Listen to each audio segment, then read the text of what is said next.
Okay, so the initial cuts are done. I used to do initial cuts on the head, in the mouth with a razor, but I don't bother with that anymore. So now this thing I got, but even if you're in a bush or you don't have it, you can just find a stick. But you got to make sure you tie this part in a little bit, because if not, it'll, with your pressure pulling it down, you could rip it right off. Some people even do just one leg in a bush somewhere like that. They want to do it right away. But I don't know. This is just the way I do it. This machine here too is really handy. It really saves me a lot. It's kind of like a winch. So if you're gonna start getting into this, it's not bad advice to invest in a bit of things to make things easier for yourself.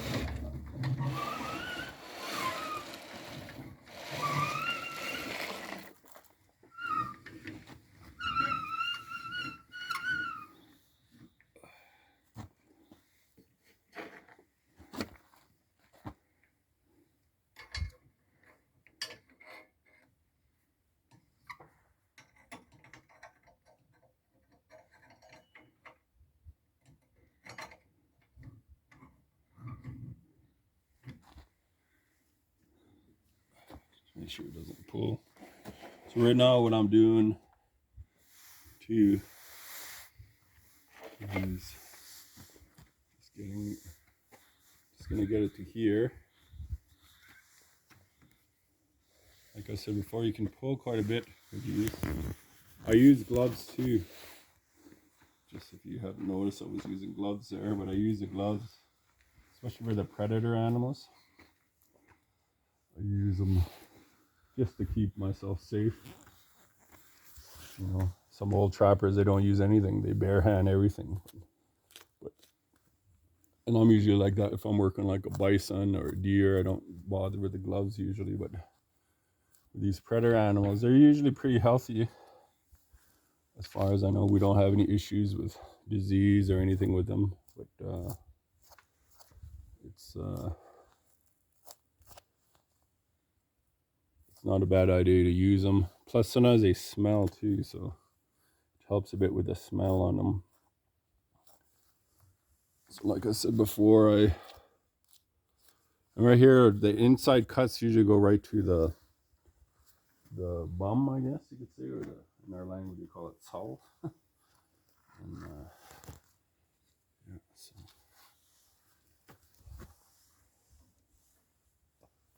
Gotta be careful too. I think it's a little dangerous with the feces of animals, right?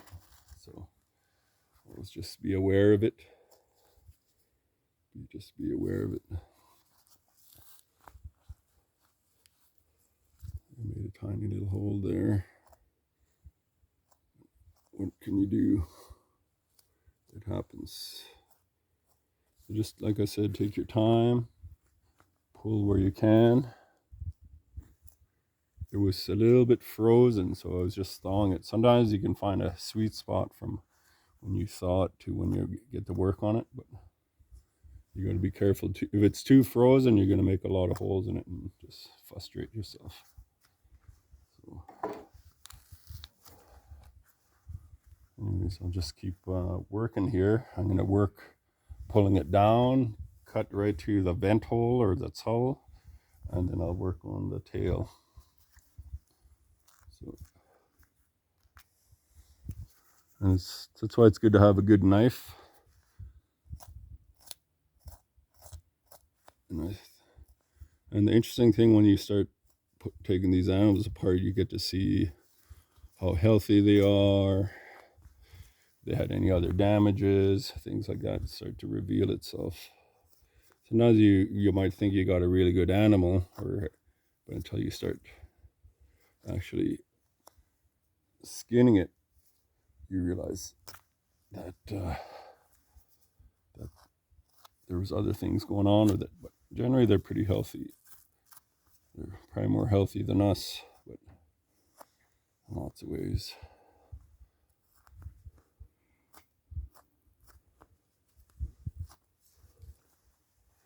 So So I just keep working the legs here.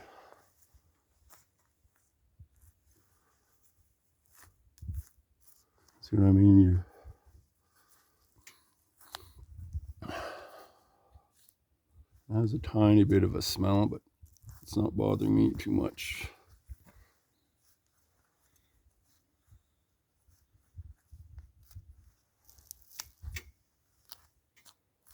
See, you can do a fair amount of pulling.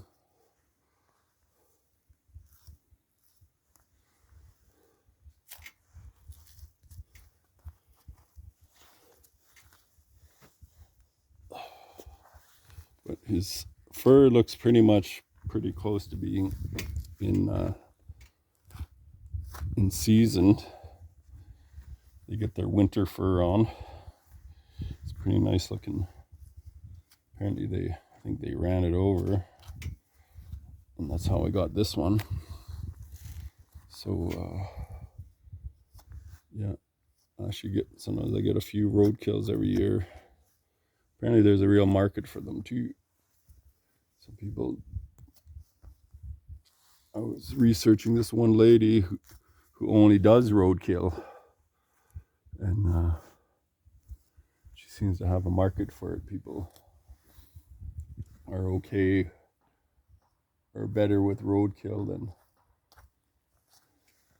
actually people going out to get them. The thing with the coyotes too, they're real smart. They're really smart animals. They can survive in any environment, even if people start really going after them. I believe coyotes might even be here even after we're gone as humans. So I think you got a lot to learn from the coyote. And other teachings that I've heard about the coyote is that they're one of the only animals that'll break the rules to survive, meaning they will literally find a way to survive. You got to think, even if I go to the city, you see coyotes. What other animal can do that? No other wolves can't do that. Coyotes can. They know how to live in a very small, space, or they're just very intelligent animals. And I think the way they breed too is another factor too. Apparently, once you start killing them, they'll start to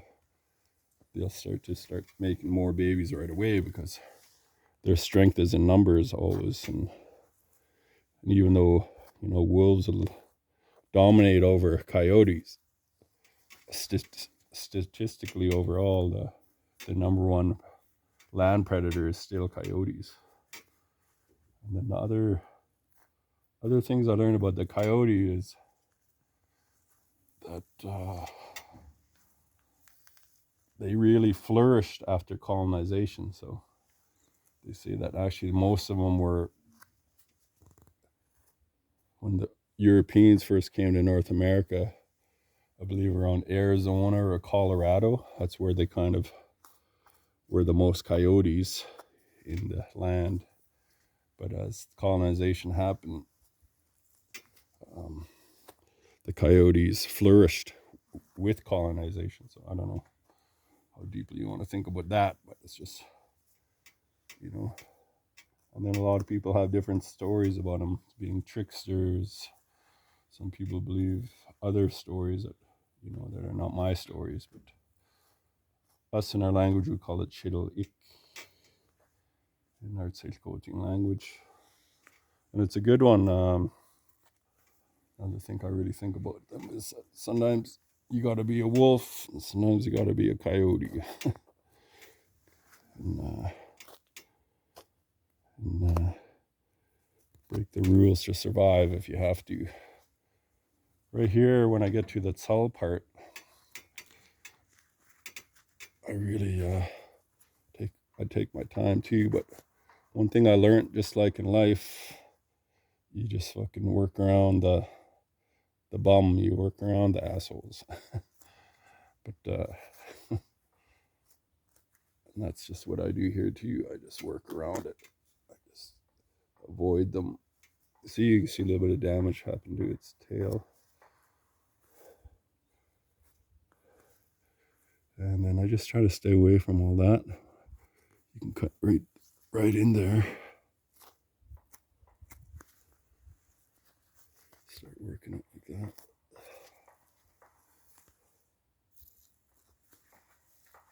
The tail too, I used to use a tail splitter and all that, but I don't do that anymore. And this one I just start cutting right down the middle of it.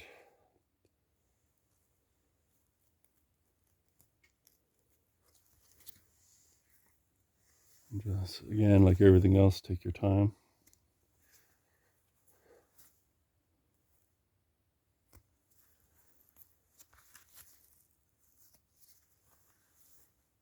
Yeah, they have a machine you can use that eventually goes around the tail and helps you rip it off. But I learned a trick from an old trapper. He said how to use your hands and doing the same thing. What he said is that you always got your hands, especially in the bush. You might not always have the tool, but if you're able to do it in a way that makes it easier for you, you need less tools, that's the way to go. And the way I'm showing it here, I'm not trying to say that it's the only way. There's, just like everything, there's lots of ways to do it. This is just how I've evolved over this is my 9th year doing this kind of stuff. Everyone had their own different technique of doing things, but this is just how I do it. So I'm not trying to say that it's the right way. If you have another way that makes sense to you, or it's as long as you get it skinned with as least damage as possible. And it also helps you be ambidextrous too, or learn how to use the knife on both sides. And here I just have to keep going down the middle here. Just follow the tail. See there's a line right there? And you just follow it. Just keep following it. And be careful not to rip the tail.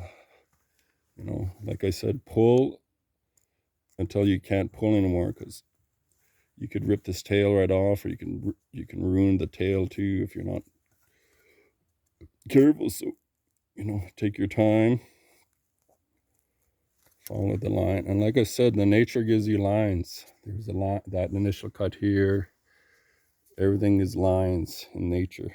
People just don't see it. But since I've been doing this for a while, I see it. I see that nature already gives you a direction. You just have to be able to see where to go with it, you know. So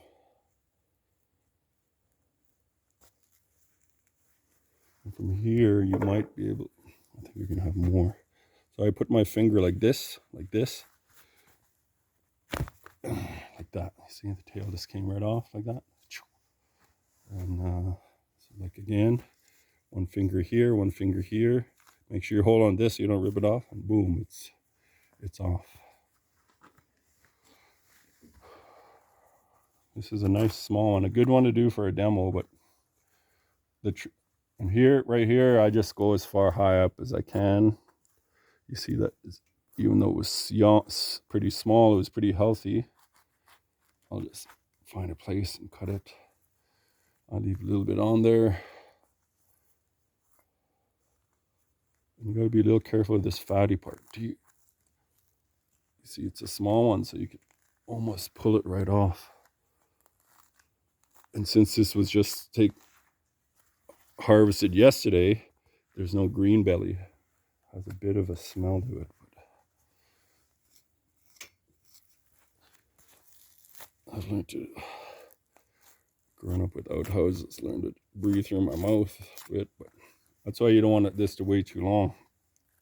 And if it gets shot, makes a big difference too. If it gets shot where the insides go onto the skin, it's going to go bad really fast. You're going to have to work on it right away. See, there's a tiny bit of green belly. You can see there. It's just acids. All the predators have high acids in their stomach. That's how they're able to eat. They got a small stomach too, so they can eat things we can't eat. Get rid of stuff right away. So you see that just how they're a lot more advanced than us, or can survive on things that would hurt us or even kill us. So.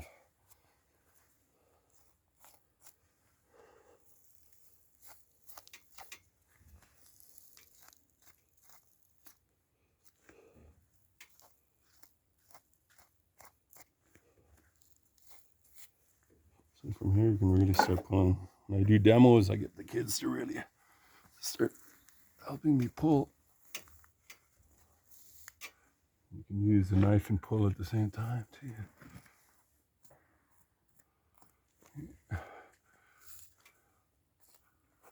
You gotta, it's kind of like you gotta just go with the flow.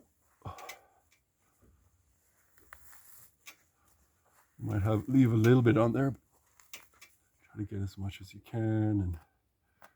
And this is a really, I find sometimes they're more challenging. Sometimes they're really thin. It's a small one, so it's thin. So you gotta really, even though it comes off a little easier than something bigger, you gotta just take your time to. And that's what I mean about cutting away. See, if I was cutting even a little bit more, I might have did a little damage to it. But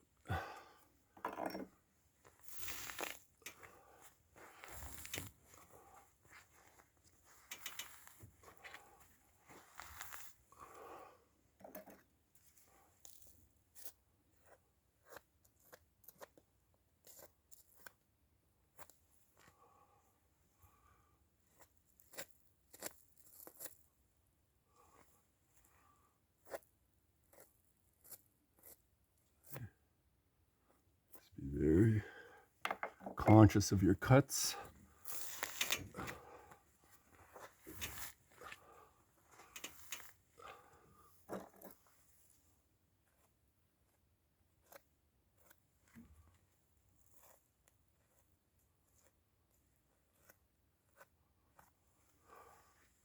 And that's what I mean by kind of cutting away from it. It becomes dangerous if you're cutting into the skin.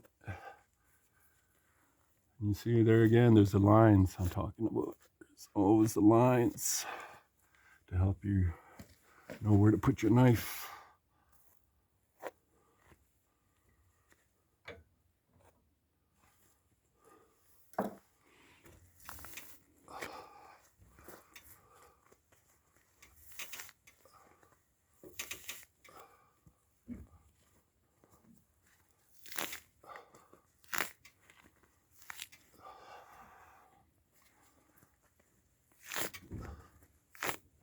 See, I'm leaving a bit of flesh on there, but it's going to be no problem to flush it off. So you can be a bit picky with it, but we're getting kind of starting to get close to it getting too dark to work on. So if you really take your time, you can really get it off perfectly with nothing on it. But it doesn't take too long to flesh them either, especially something small like this.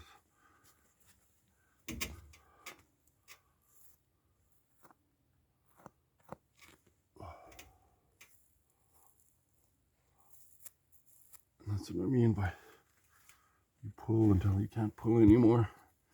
This part, see, the initial cuts are going to help you now. Since we did the initial cuts way up into the shoulder, it's going to be way easier to pull it. If not, then you have to go back in there and start cutting. So that's why the initial cuts are really, you got to make sure you do them right. If not, you're going to be dealing with this. You'll be kind of stuck at one point there.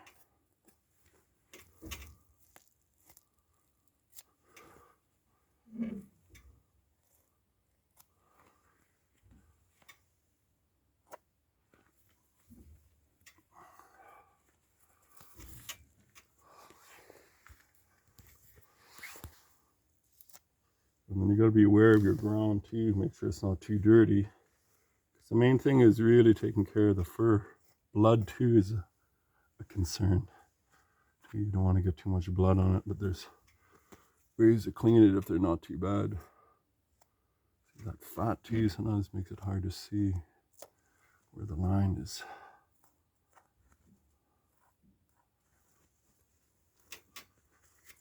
And you want him a little loose so that he's a little flexible. Because if you wait too long, he's going to get stiff on you. Then you're going to be dealing with a lot of green belly and something that might be too smelly for you to work on. You know, I'm a little immune to the smells, but some people are a little more sensitive.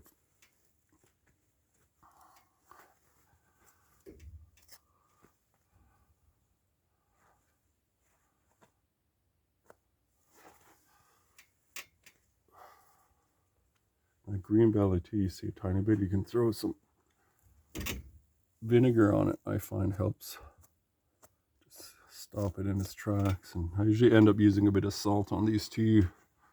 According to the tanners, the salt helps. Because when you get to the tanning process, you're actually trying to break the skin in a way. Break it. You can see we're getting close to the head there.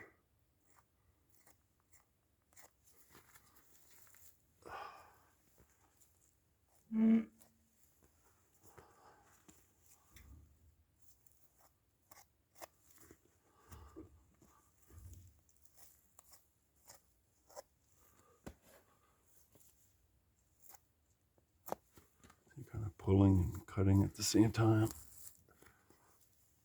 You pull until you can't pull anymore. That's when you use your knife.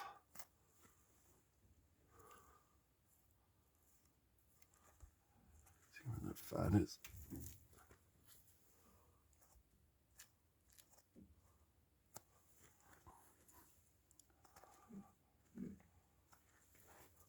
And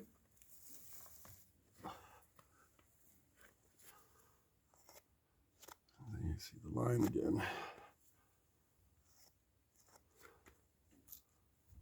So investing in tools is really important. I think just in little things will make a big difference. Learning how to sharpen knives is another thing. Like I said, you first starting out is just these paring knives. I think for me work really well. See, at this point it's just like a shirt. You're gonna start taking it off.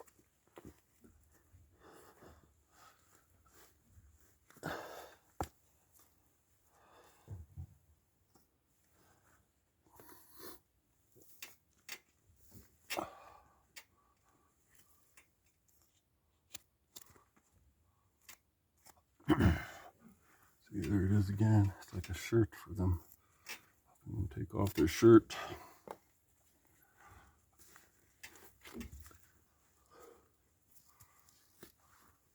Another thing I do is I get a rope and I just tie them up right to the animal. Bore some rope here and do that. And that way you can get the arms out of your way. And this is how I put a little.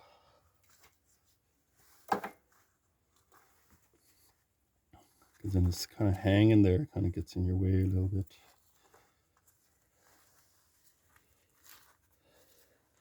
It's just a lot of my work.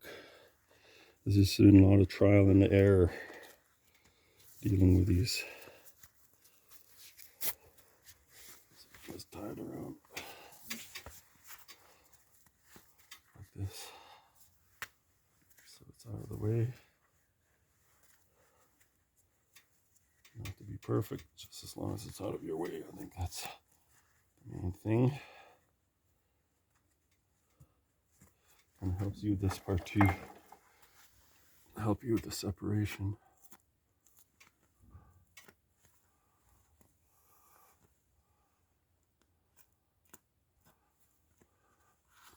And another thing that The tail part was one thing I had to learn at the beginning. It took me a while to learn that part. Be patient with it. And another part is the ears. It's coming up. It's one of the most, it's the ones that took me a long time to learn, the ears. We had some trappers come and do a little bit of training with us, and the ear is another one that's really one I'll show you here, that you have to split them kind of in order to do them right. And if you're selling these, you know, the skinning of it and the fleshing is what's going to make a difference, you know. And then you have a real nice material to work with. I like to do the whole thing. I like to do it like almost like a taxidermy, but not quite, because I don't split the lips and it's not going to be mounted. See, and that's where you see the damage. There's been some damage here. As long as the damage is minimum. And another really thing to think about too is what you're going to dispatch these animals with. I've had people give me animals and they use like a really big gun on something small like this, and it does so much damage to the animal and the fur that it's almost impossible to do anything with. This guy wasn't even shot, so he has very minimal damage on him. And so that's pretty good. And I think maybe a lung shot, keep away from the organs, might be a good shot. If you got it on a trap, maybe a neck shot with a smaller gun, maybe like a 22 size. HMR is a really good gun for 17 HMR is a really good gun for trapping. And wolves too, you don't want to be using a bullet like one you'd use for a moose on a wolf. It'll do a lot of damage to it too. So, but if you're just people, sometimes for predator management, they're just taking the animals out. They're not concerned with the fur, so they don't think about those things. But which is what they're doing. But I think for myself, this is just what I know, you know. And I'm not saying I know everything, which I don't. This is just my experience so far with these animals, and you know, and the reason I'm wanting to videotape this is that it's just almost like a lost art, you know, something that our ancestors used to do all the time, but now we just don't really do it anymore. No one really does. Not too many of our people do this anymore, or even know how to do this. So that's one of the reasons I'm wanting to do this video. And anything I say or do here, I don't want to offend anyone. That's not my objective here. But if I do, know that it was not intentional.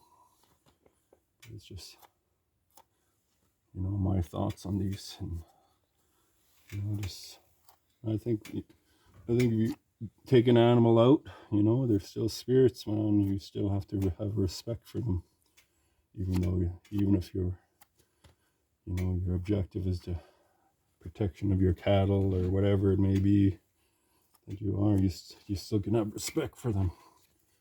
And the way, even though you took them out of this world, in my opinion, one of the ways to have respect for them is to take care of their skin. You know, a lot of times I'll do a little prayer for them, drop some tobacco, and you know, just give them that respect. And then if you're making them into a fur, you got to think that you're asking them to do another job too.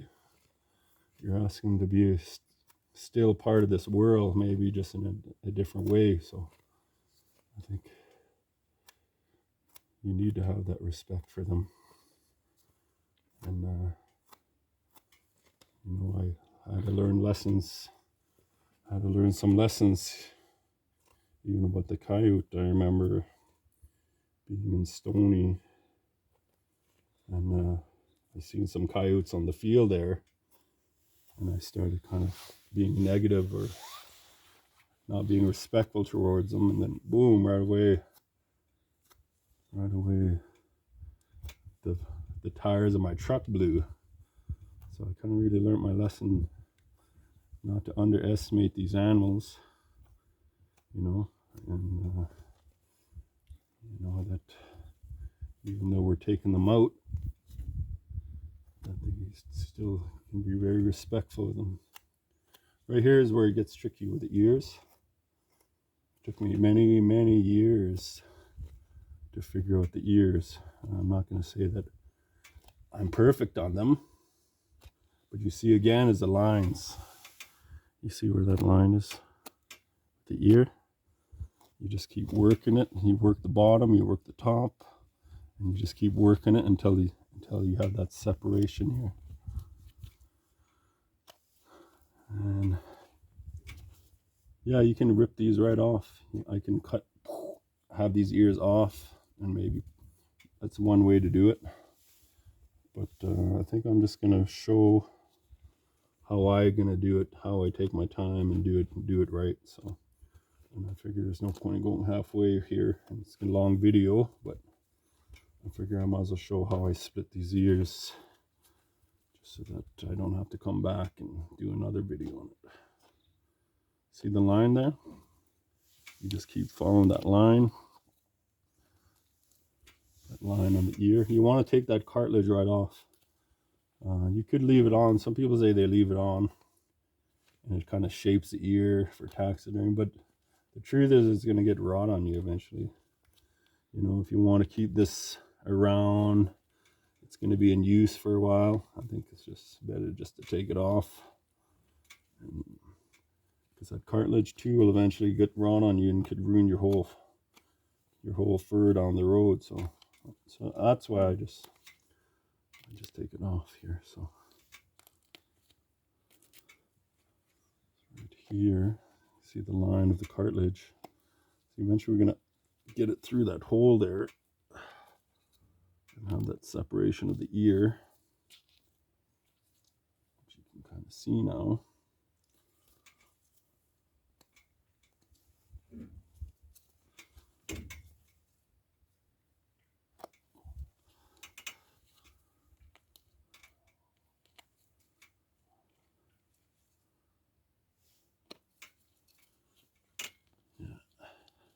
And everything I'm doing here on this animal is going to be the same, pretty much.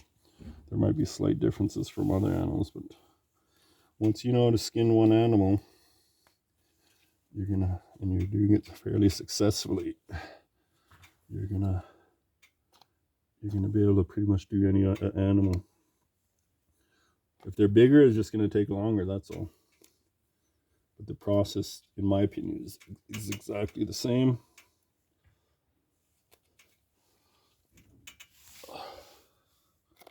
That's why you gotta really take your time here. And the same rule goes, there's gonna be a part where I can start pulling it.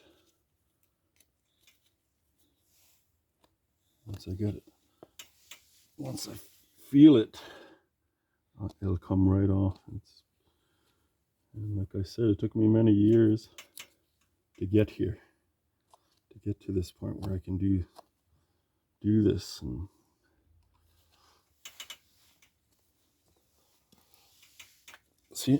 you see, I can, and like I said,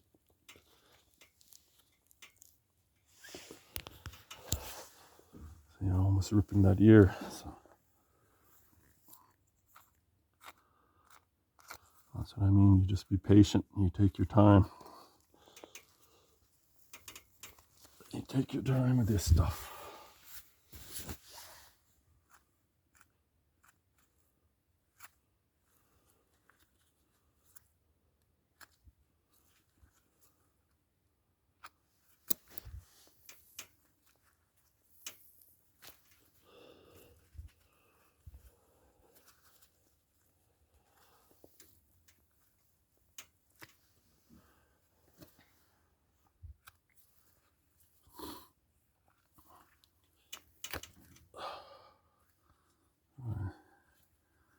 best job, but I got most of it off there, as you can see. I'll probably take this stuff off and shape it a little bit better. That's more or less how you do it. Like I said, even though I've been at this with 9 years, the ears are a challenge.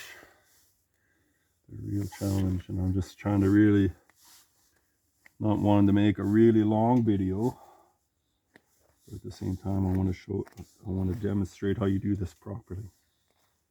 There's no point in learning this. I'm not going to do it right.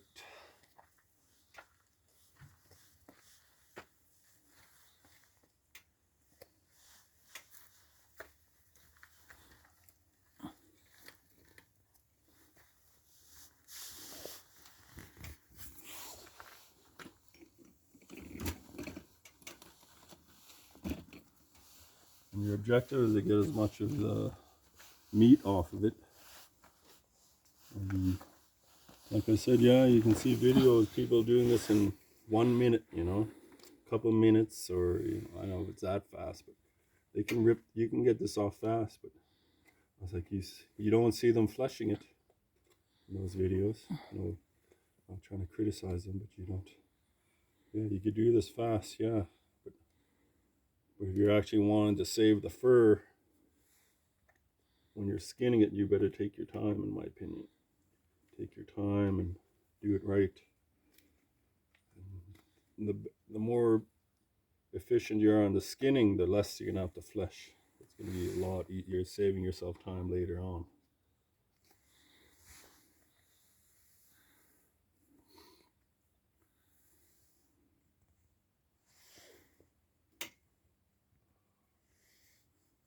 It's really thin, this ear, so you gotta be super careful with it. Be super careful and delicate with it. Foxes, in my opinion, are the ones that are. See, I can almost do a separation there.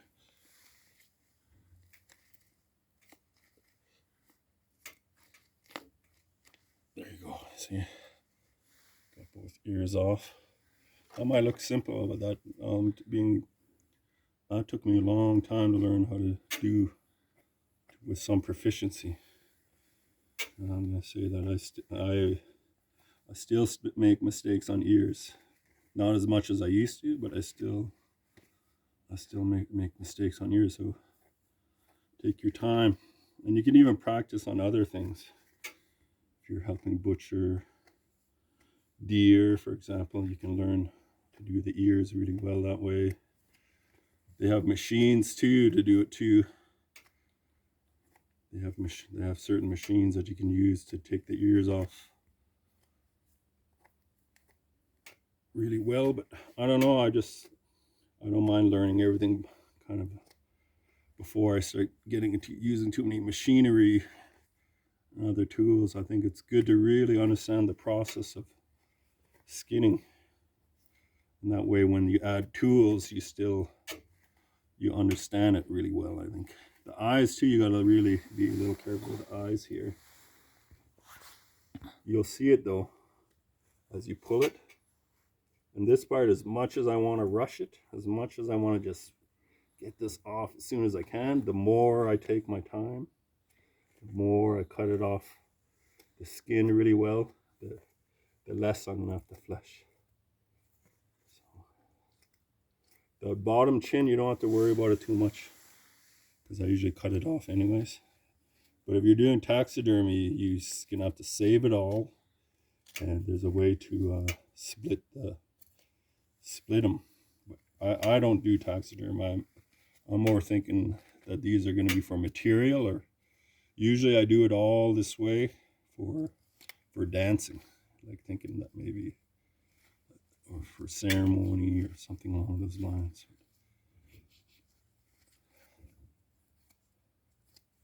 See, my knife is getting a tiny bit dull. Even by the time you get to the end of something, your knife will start telling you. So that bottom chin, I'm not going to worry about it too much. I just want it off. The front nose, I like to keep as much as I can. And like I said, since we're doing the video, I almost wanted to rush it, but I'm still taking my time just to demonstrate how to do a good job of this. And you see where the line is again.